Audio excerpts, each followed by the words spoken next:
Of the new Realme 10 series, this is the one with the bells and whistles. It's the Realme 10 Pro Plus. It's feature-packed, yet still pretty affordable, so could it be a solid choice for your next mid-range phone? I'm Will for GSM Arena, and let's find out in our Realme 10 Pro Plus review.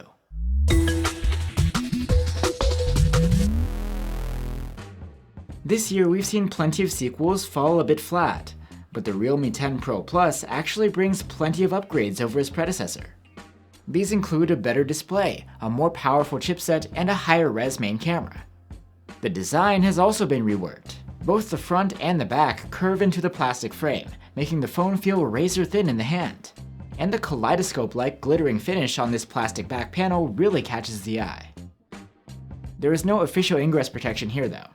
Like I mentioned, the Realme 10 Pro Plus has a curved display. It's a 6.7-inch AMOLED with a 1080p resolution and a 120Hz refresh rate. Realme calls this double reinforced glass, and it should be plenty durable. This is a larger screen than the previous models, and the refresh rate is faster, so your swiping and scrolling are that much smoother. It will dial down to 60Hz to save energy when idling too. Plus, the Realme 10 Pro Plus is considerably brighter than its predecessor. We measured a maximum of 480 nits with the manual slider, and this can boost up to over 800 nits in auto mode if you need it outdoors. Another new feature you get here is support for 10-bit color depth. The color accuracy of the screen is great, along with the contrast, and there's support for HDR10+ as well. You can wake up and unlock the phone with an under-display fingerprint reader. It's super fast and consistent. And for audio, the Realme 10 Pro Plus has a pair of stereo speakers. The loudness is very good here, and the sound quality is decent. Not much bass, but the vocals and highs are alright.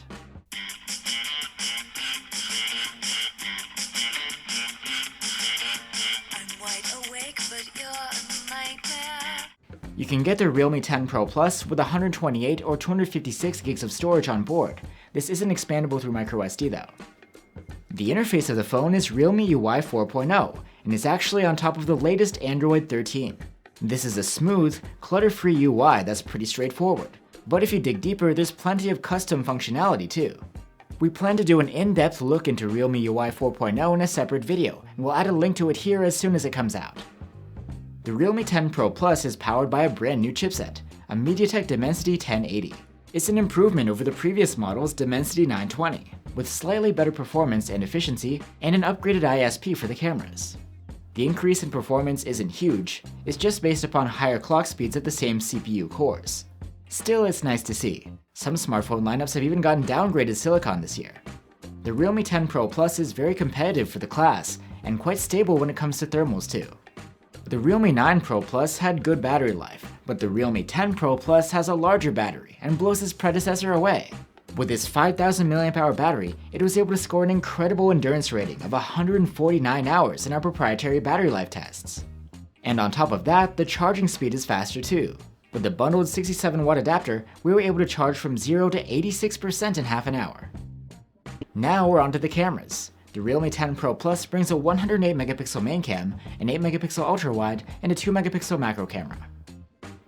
The main cam is notable for having a higher resolution than the previous model, and being able to provide 3 times lossless zoom, but there's no OIS this time around.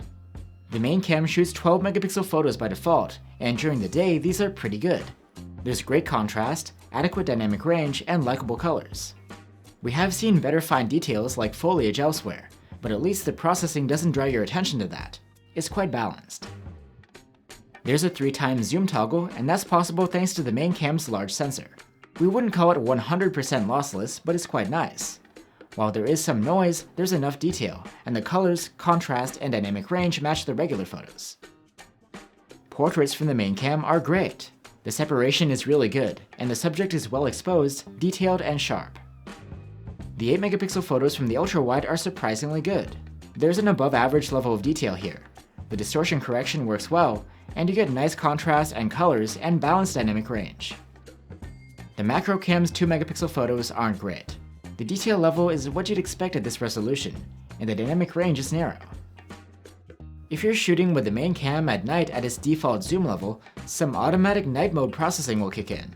These photos have a bright exposure, okay detail, good contrast, and wide dynamic range. but we still see blown highlights from time to time. Opting out of the night mode will result in a more detailed and less noisy photo, but it's darker with a more narrow dynamic range. It's a more realistic look.